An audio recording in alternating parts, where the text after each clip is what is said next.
The immigration system is broken, and you don't have to take my word for it. We have not lived up have not lived up to the bargain with those people. Justin Trudeau has broken our immigration system. Our immigration system is an absolute joke. We have hundreds of thousands of people in Canada that the government doesn't know about. Why our immigration system is broken. The immigration system is getting worse. Our challenge is to, and this is what we're doing, is to make sure that we rapidly build up our ability for those who are here, who are working, who are building a life, to do that. Those who should go back, asylum seekers who are not going to ultimately get asylum, that we return them, track them, and return them. There's not enough. Now there's too many. We want that immigrant, but not this one. But do not fear, my dear. The Liberals say they're taking back control of an immigration system that they say has become less functional and harder to manage.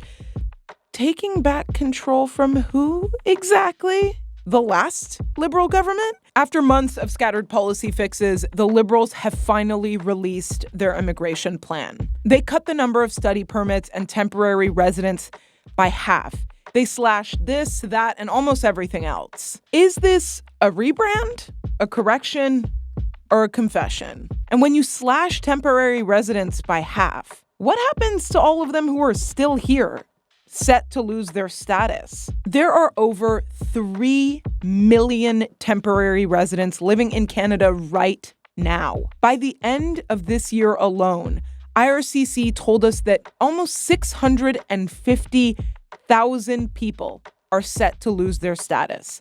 They don't have data on 2026 yet. So what we're looking at is potentially hundreds and thousands of undocumented people here in Canada if they don't leave. We requested an interview with Immigration Minister Lina Diab. She declined the interview, but sent us this statement addressing what will happen to people with expiring permits. This is what they said.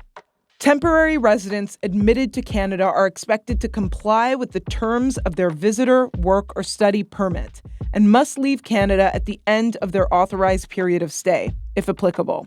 Those who stay in Canada longer than legally allowed may face serious consequences, including removal and being banned from returning to Canada in the future. I think it's important to note that since taking office, Immigration Minister Lina Diab has not sat down and conducted an in-depth interview with the press.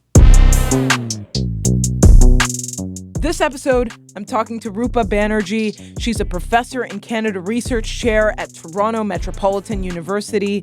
She has spent years researching how employers and schools quietly shape immigration policies in Canada and how new immigrants get or don't get a footing in Canada's job market. She really knows the system, and we've actually talked about it before. So when the new Liberal immigration strategy dropped, she was the first person I called. Will these changes fix things or break them? Let's get into it.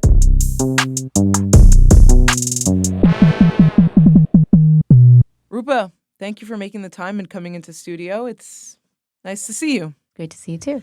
The new Liberal immigration strategy just dropped. We saw numbers in the budget and in the annual immigration report to Parliament. What first struck you when you saw their new strategy? The one piece that I was, I suppose, somewhat surprised by is the sort of dramatic cut in the international student numbers. So they've been halved. And I think that was the biggest change to the already changed immigration trajectory that was sort of shifted last year in 2024. So, yeah, the cut of the international students' numbers to me was alarming because if we actually look at the success of the international student program, setting aside rhetoric and the sort of discourse that's out there, if we actually look at the outcomes of people who go through an international student program, graduate, go through the postgraduate work permit period where they have an open work permit, and manage to become PR, remember, only a minority of people have managed to do that, they're actually pretty successful. And so since we've really prioritized this kind of two-step immigration, we've actually seen on average an improvement in how permanent immigrants have been doing in Canada. Now, let's not kid ourselves. There's still a lot of problems and a lot of folks still fall through the cracks and are underemployed. That level of underemployment still exists. But since about 2015, we've actually seen that permanent immigrants have been doing slightly better. And almost all of that improvement is because we've moved from a primarily one-step immigration process to a two-step process. And the international student program is the thing that drove that. What do you mean by the one-step and two-step process? Good question. So if we think about our points-based system historically in the 80s and the 90s, most people arrived, like my family did, straight from abroad, often the first time they've ever been in Canada, with their suitcases to settle for good after getting permanent resident status because they qualified through the point system. So starting in about the early 2000s, this way of bringing people in kind of started shifting. And that shift really accelerated into the 2010s when we found more and more people are actually first coming in as temporary residents. So this was also a time when our international student numbers were going up. And programs were being put into place, like the postgraduate work permit program, that essentially enabled people to have open work permits after completing international education. So this was almost a very clear indication that we wanted to attract international students, not just for them to get education, but then to contribute to the Canadian labor market and then hopefully qualify for PR, because we also put in place new immigration streams like the Canadian Experience Class, which essentially gave a fast track to applicants who had studied and worked in Canada to actually become PR. So two-step immigration started becoming more and more common as international students became more prevalent and these pathways opened up. Provincial nominee programs became more prevalent and larger in size. Remember, in the past, we had one main skilled immigration system, which was called the Federal Skilled Workers Program. And that brought in people mostly through this kind of one-step process. Over time, that program was dwarfed by the provincial nominee program and the Canadian Experience Class because more and more people essentially first came as a student, then transitioned to worker, and then those who managed actually transitioned to permanent resident status. And we have some research from Statistics Canada that shows that about 3 in 10 international students, on average, transitioned within 10 years. And it really depends on whether they went to college, community college versus university, undergraduate versus graduate school.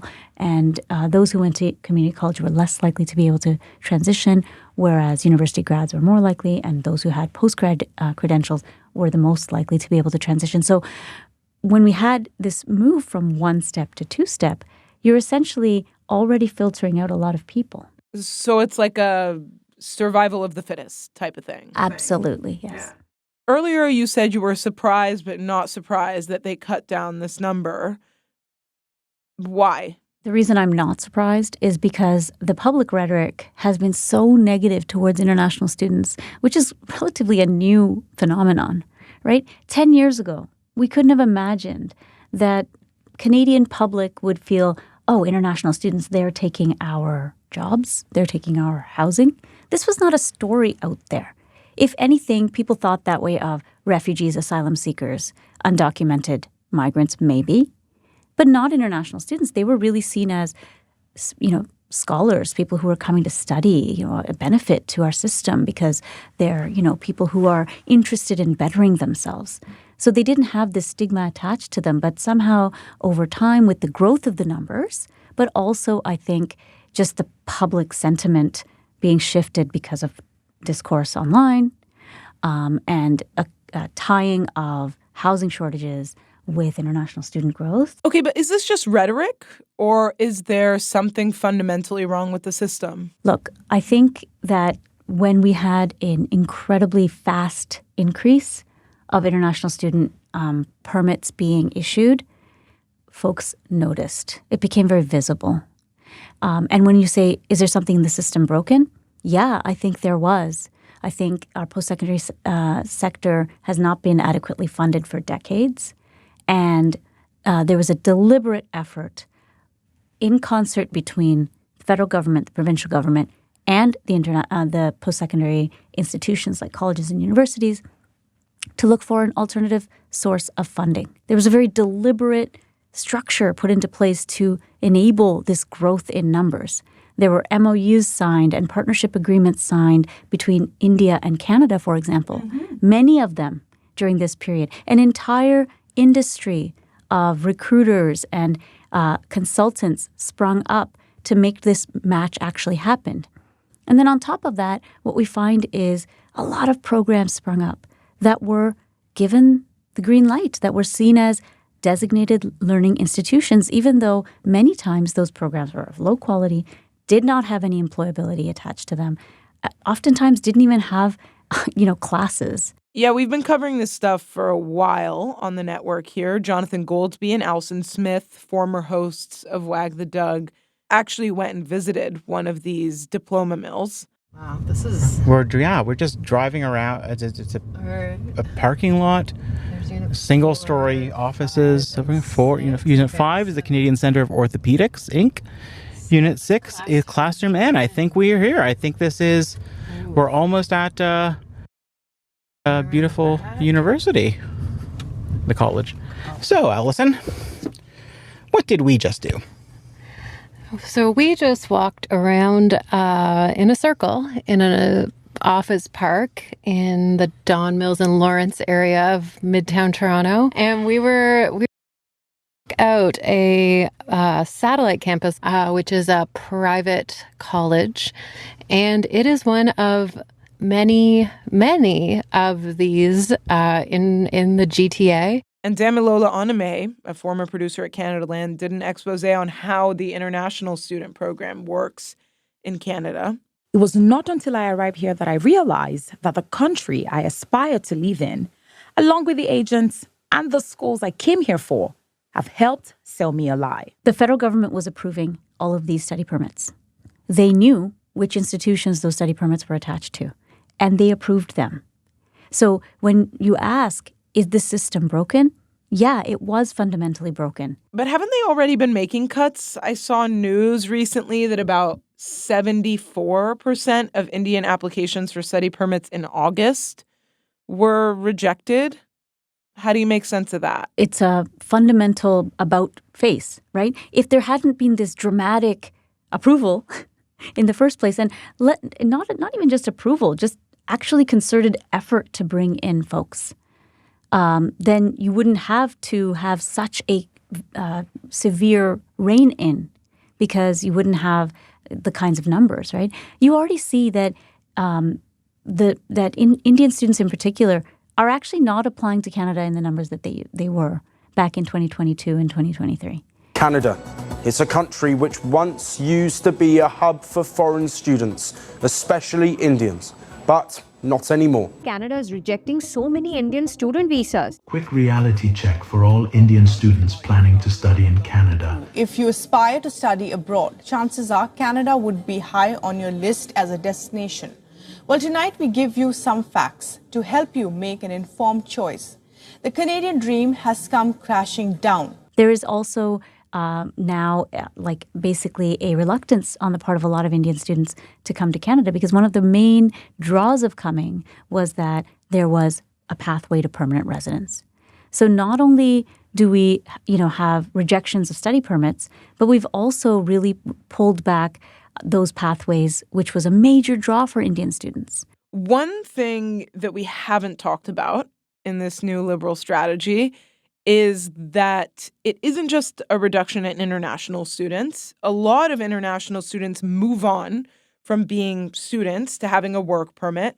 There's this kind of subset of work permits in the international mobility program that has kind of been ignored in a lot of the conversations around immigration in Canada. There are so many programs within this that actually it's kind of a black box. It's hard to understand and know who all is in this international mobility program. There are people here as spouses of students or of workers. There are people here who have come under youth mobility programs.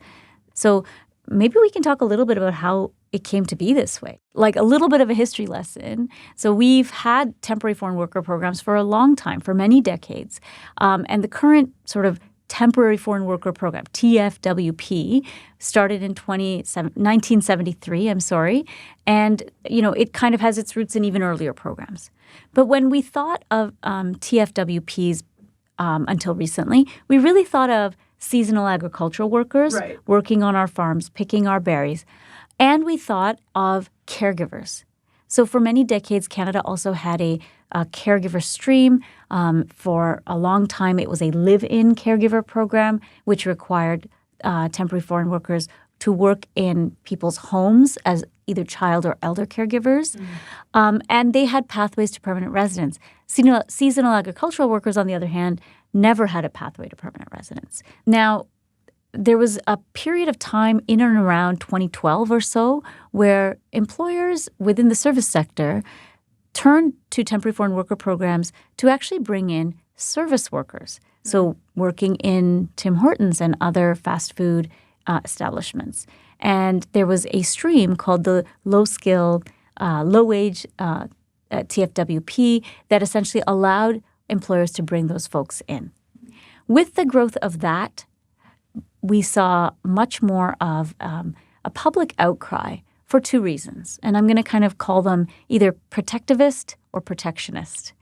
So there were those who said and who cited really egregious examples of exploitation and abuse within that system because people essentially were coming on closed work permits. So this is the big thing to remember about the TFWP is that it requires a labor market impact assessment from the employer to show that they couldn't find a Canadian to do this job. And it also has a closed work permit, which means that the worker is tied to that employer. So there was a lot of examples of exploitation and abuse. And so those who, had a protectivist kind of bent were citing these examples and saying, this isn't right. Why are we bringing these folks in on precarious immigration status to work in these terrible jobs in terrible conditions?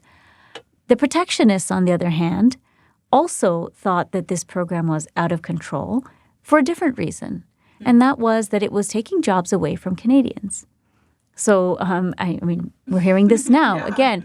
As our young people have a quarter-century high in their unemployment, Mark Carney is expected to bring in a record number of temporary foreign workers to take the jobs of Canadian youth. Now, the government is letting young people's jobs be stolen by foreign temporary workers. But even back then, there was this idea that the LMIA system is broken. It actually doesn't really produce any, credible data on whether there is no Canadian to do the job. And by allowing employers to bring in these temporary foreign workers, you're keeping Canadian wages low and working conditions low. Employers have no incentive to improve things because they can just find cheap labor to take care of things and not have to actually invest. Some people actually had both of those kinds of motivations at the same time, that it's exploitative, it's abusive, and at the same time it's keeping our Canadian labor market conditions low. And so because of these sort of public outcry, the number of temporary foreign workers, particularly within this low-wage stream, was cut down significantly. And the ability of establishments like the Tim Hortons and the McDonald's to bring in temporary foreign workers was curtailed quite a bit back then. Instead, what we found is that the government actually split off the TFWP into two streams. Some of the jobs, they essentially took away the LMIA requirement and they called it the International Mobility Program. And I think the language around this is very important. So instead of thinking of this program as being about migration and migrants, it was really framed around mobility. And so the idea was that these folks that we're bringing in through this new stream, this new program, the IMP, they're not low-skill, low-wage replaceable kind of foreign workers. They instead are high skill talent, international talent that we need to improve our economic prospects. And so we saw that since about 2014, when the IMP was really launched, the TFWP got much smaller and stayed small, whereas the IMP just grew exponentially. And that's also at the time when the international student numbers are going up. And so all of a sudden you have the postgraduate work permits also falling under the International Mobility Program. Those do not require an LMIA. They're open work permits. Okay. So that sounds good, right? Yeah. It's good because you're not tied. Yeah. You're not tied to an employer. But the problem is you don't have any information on where those people are working. Whereas the one thing about TFWP workers was that you had an LMIA, you knew where they were working, it was a closed work permit. And so if you wanted to make sure that conditions are appropriate, are not abusive or exploitative, you could actually track where they are. Whereas with an open work permit, on one hand, it does allow people to change jobs at will without losing status. But on the other hand, it is a black box for information. So if the government wanted to keep track of where people are and make sure that conditions are not exploitative, it's not able to do that. Researchers like me also can't really understand what's going on in those workplaces because there's no data. So what you're saying is we took the mess of the previous temporary foreign worker program and imported it into this new program, the IMP. Pretty much, because there was no sectoral restrictions on which who could actually which employers you could work for as an IMP worker. So, for example, if you happen to get a postgraduate work permit because you completed a college program or even a certificate, then you could get a job anywhere. And oftentimes they did work in the lowest paid, the lowest skilled, lowest paid jobs, those jobs that, quote unquote, Canadians didn't want to do, right? So in some ways that low-wage TFWP that I told you about that caused that outcry resurfaced under the guise of the IMP. Does this new liberal strategy solve those problems? I mean, I think the fact of the matter is we, by reducing the student numbers, maybe going forward, you'll have fewer people, in this kind of scenario that I just described, right? They've also really restricted the work permits available to spouses of students. So unless you are a graduate student, a spouse of a graduate student, you can't get a work permit. They've restricted who can get access to the postgraduate work permit. So if you're in a college diploma program or a public partnership with a college, you no longer have access to the PGWP. So over time, this will reduce the existence of kind of this exploitative loop. But what about the people here? There are 3 million temporary residents here, and they announced that they were going to allow, 33,000 of them? Are you wrapping your head around that, or is that just me? It's not just you. It's not addressing the mess that's already on the ground.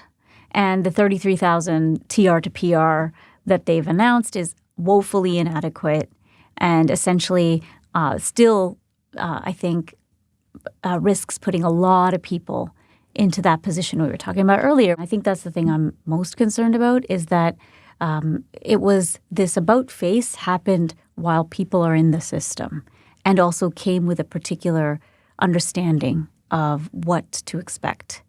And so this is kind of a classic bait and switch from their perspective, right? Many of them who came before this whole pullback occurred essentially are now facing losing status. So they could do one of three things. They could leave, and I do expect the majority will. Because I do think so. I think that most people don't want to be undocumented. But some will not. Some will not. And so for those, we've seen an increase in those who are applying for asylum. Mm-hmm.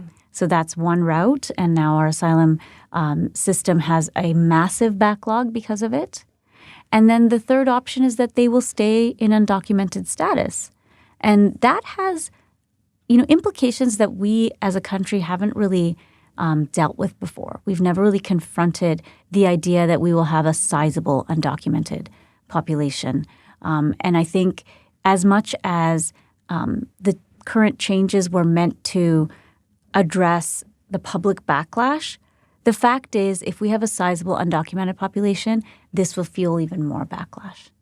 So I was surprised that there wasn't at least a temporary increase in the permanent resident numbers in the latest budget to account for the people in the system that essentially will have not many great choices and came under a different assumption, a different understanding of what to expect. But the fact is that now with the 33,000 that they've announced, this is not going to even have a drop in the bucket of actually dealing with the numbers that are kind of in this precarious position at the moment.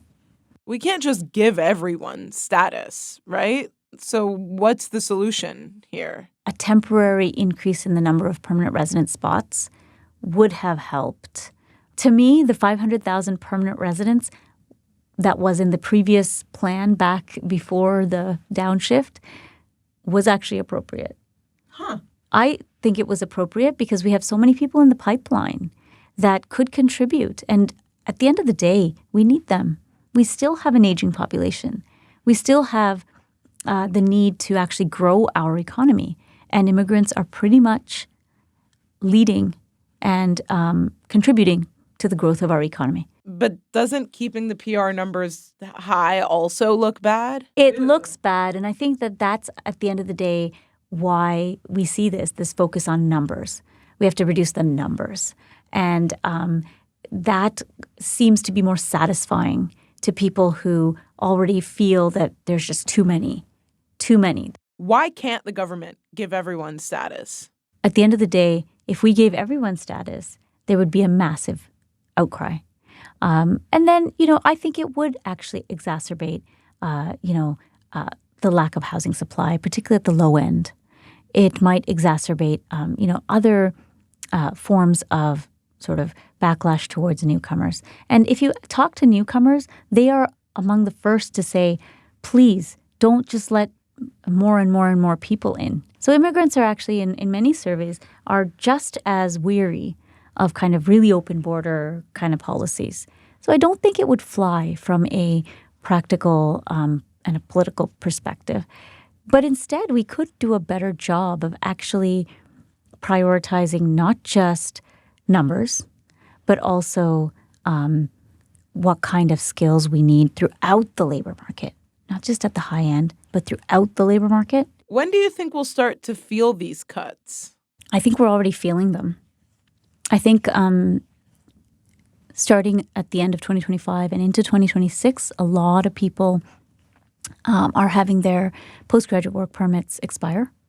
And so I've already heard of students who, essentially are panicking because they don't know what they're going to do.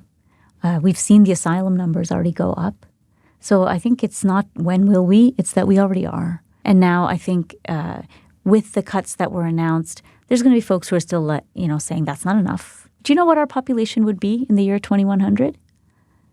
It would be about 12 million if we cut off immigration altogether. So we need immigrants. We are an immigrant society that needs immigrants in order to grow and thrive and be successful.